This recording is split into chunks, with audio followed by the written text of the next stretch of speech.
All right, recording is restarted. You guys have been getting data for a few minutes. And all you guys have been doing is picking different lab weights, lifting them, say how much weight in newtons is that, and then dragging across the surface, saying how much force does it take to drag at constant velocity.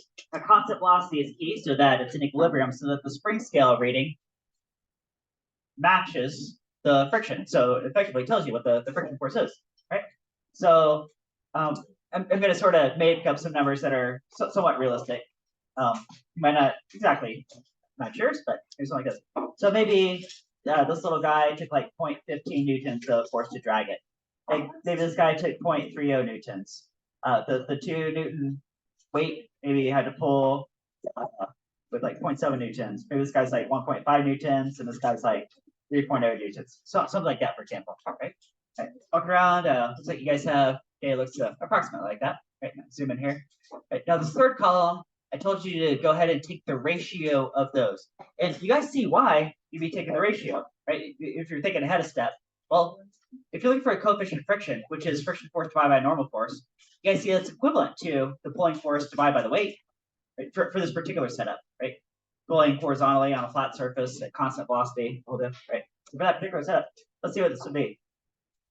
So divide out what's 0.15 on 0.5. This is 0.30. This is going to be 0.30, 0.7 on 2. This is 0.35, 1.55. This is 0.30. 3 on 10 is 0.30. Right. What's the average of those? Well, got 4 of those, got 1 of those. All right. 0.31 is my average. You guys know how to take an average, right? Just add them all up and then divide by 5. In this case, there are 5 data points, right? Okay. But it looks like that ratio is pretty consistent all the way down. Right. Your data may or may not be exactly that clean, but ideally, textbook values, they should be not too far away from each other. It's a pretty consistent ratio all the way down, isn't it? Right? All right. Let's take a look at this graph. This graph says F pull versus weight. Ooh, so I'm graphing the pulling force versus the weight, right? Which is kind of like graphing. I mean, the equivalent forces is like grabbing the friction force versus the normal force, right? The pulling force versus the weight, right? So that title tells you which variable goes on which axis. It's like y versus x, isn't it? So this is like F pull and newtons on this axis. This is like the weight, also in newtons on this axis. So newtons versus newtons. Guys see that? Okay. And in this table, remember, these 2 columns are all, the unit is newtons, all the way down. Right? But if you take the ratio, newtons divided by newtons, guess what is newtons divided by newtons? Is that just unitless, sort of? Interesting, right? So, okay, so I got my axes labeled, variable and unit. Now I need to scale these axes. So my largest weight was 10 newtons, so 0, 2, 4, 6, 8, 10. Yeah, contained the data there. My largest pulling force was 3 newtons, 0, 1, 2, 3. Okay, so that can contain all of my data just in that space right there. Let's plot these coordinates. So for a weight of 0.5 newtons, that took 0.15 newtons of pulling force. That's bam, right about there. 1 Newton weight took 0.3 newtons pulling force. That's bam, right about there. 2 newtons, 0.7 newton. Say 5. Bam, right there. 5 newtons, took 1.5. Bam. And 10 newtons, took 3 newtons to pull it at constant velocity. That is bam, right there. Okay. Now, my points, ooh, look at that. They all align on a line goes through the origin. Does that look like a direct relationship, you guys think? Okay. You guys remember a few weeks ago, I told you there was just a handful of graphical relationships you see show up over and over and over in the labs in this class. This one looks just like that one, doesn't it? Looks a lot like that one, right? Now, again, your data should hopefully line up pretty close to that too, right? Guys, something like that. Right. Right. There's a couple of questions down here at the bottom.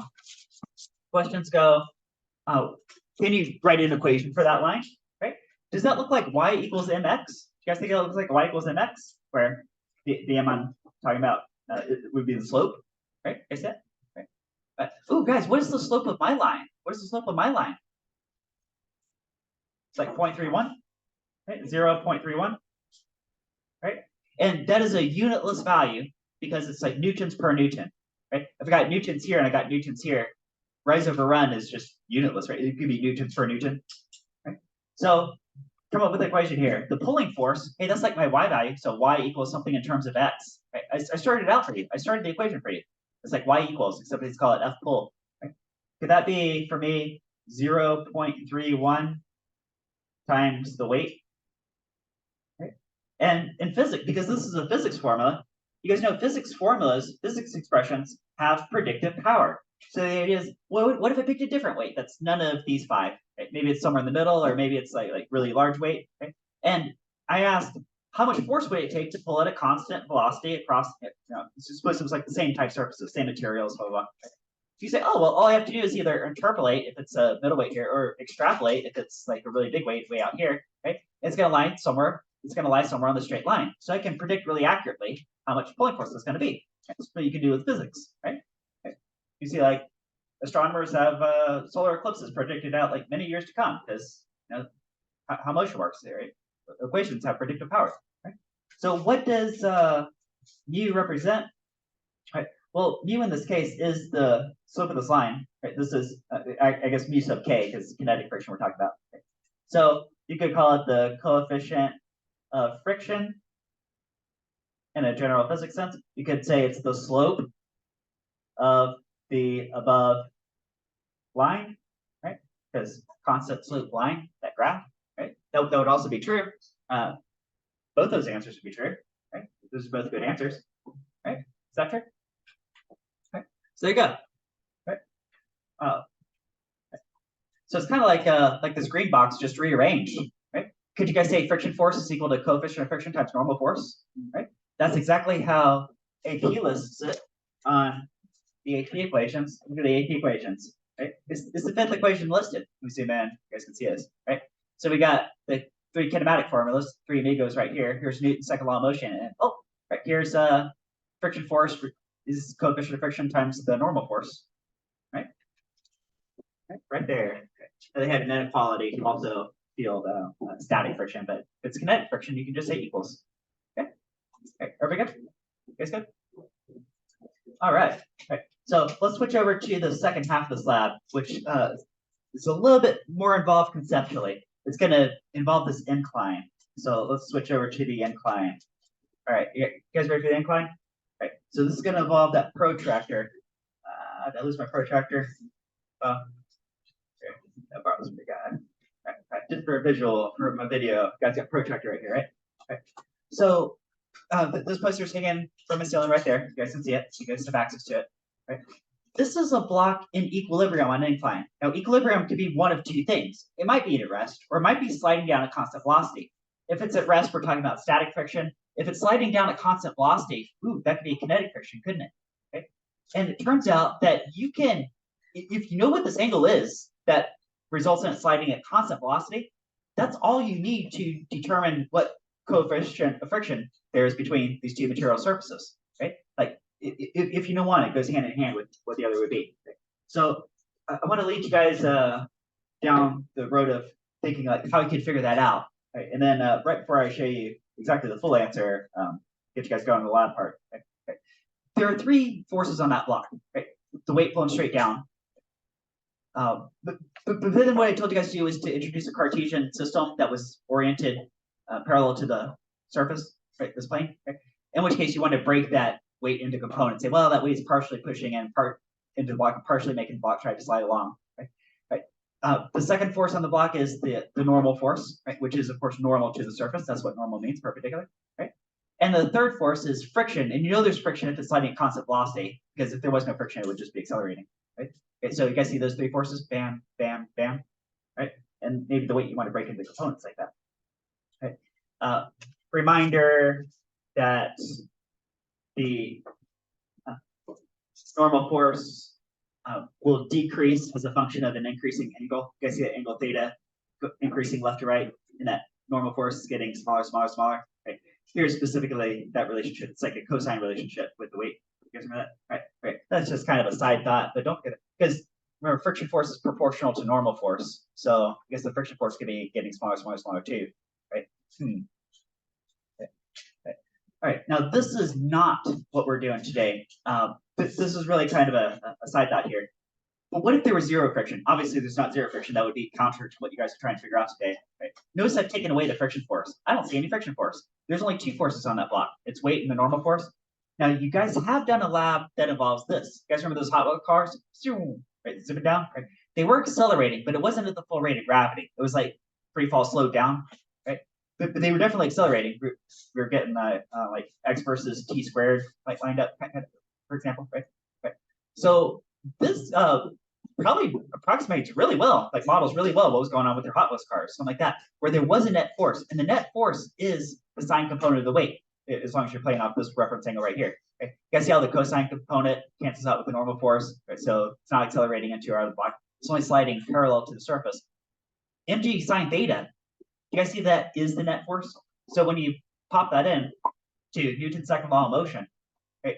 How much does the car accelerate? Okay, well, that force would be mg sine theta. Oh, do you guys see what cancels out? The mass of the car, which so many guys know because you were taping different lab masses to the car and saying it makes no difference to its motion, right? So that was like the right side by side, right? Makes no difference, right? So the mass, and so we never actually addressed this exactly. At the time, we were focused on a bunch of other things with kinematic motion, right? But now we're getting to the part where I can't at least point this out. If there is no friction, the acceleration down an incline is g sine theta, right? Do you guys think you could do this three-step proof if AP asked you to do an FRQ in May? Could you guys figure that out? Right? This is the net force, mass cancels, boom, boom, that's the acceleration, right? If theta is 0, there's 0 acceleration. If theta is 90 degrees, guys, what is sine of 90 degrees? Sine of 90 degrees is like 1, right? So, yeah, okay, the cosine of 90 degrees is 0. Sine of 90 degrees is 1, right? Oh, and then, hey, so if this angle is just a vertical wall, right? Acceleration would be free fall gravity. Okay, that's it. Right. Anyway, that's not what we're doing today, though, because there is a friction force. Otherwise, this whole lab falls apart. Right? You're looking for not constant acceleration, but constant velocity. There has to be a friction force here. Okay, now we're back to the lab. Right? Right. In fact, this looks this diagram looks exactly like the equilibrium diagram up there, doesn't it? Right? Because it is. Right? It is, and here's the proof that's going to lead to coefficient of friction. I'll show you guys like the first half of it. Right, so constant velocity, is that equilibrium? Yes, it is. Acceleration is 0, therefore the net force is 0. Right? And the net force is 0 in this direction and 2 and out of the incline. Right? I'm going to focus on what about like parallel? Right? Would this component of the weight, the sine component of the weight, have to be balanced out with the friction force? Right? They would be, wouldn't they? So along this axis parallel to the surface, this would have to be true. Right? So you could add this term over and the magnitude of the friction force has to be the magnitude of mg sine theta. Do you guys see that? This has to match this, right? Now, something else you guys know, friction force, think back to the first half of the lab you guys did. You guys know friction force is coefficient of friction times normal force. If I just take this across, multiply it, right? Ooh, okay, so now we got coefficient of friction. Now, that's behind this paper, underneath this paper right here. I covered up the rest of the solution. So that's the next substitution, isn't it? Isn't this coefficient of friction times normal force? And is it normal force balanced out with mg cosine theta, right? So there's some kind of relationship between coefficient of friction and the angle that I've covered up the second half of the proof here. Right, guys, can I see that? Right. So just want to plant that idea for now. Right. I wonder how this is going to finish off. Right.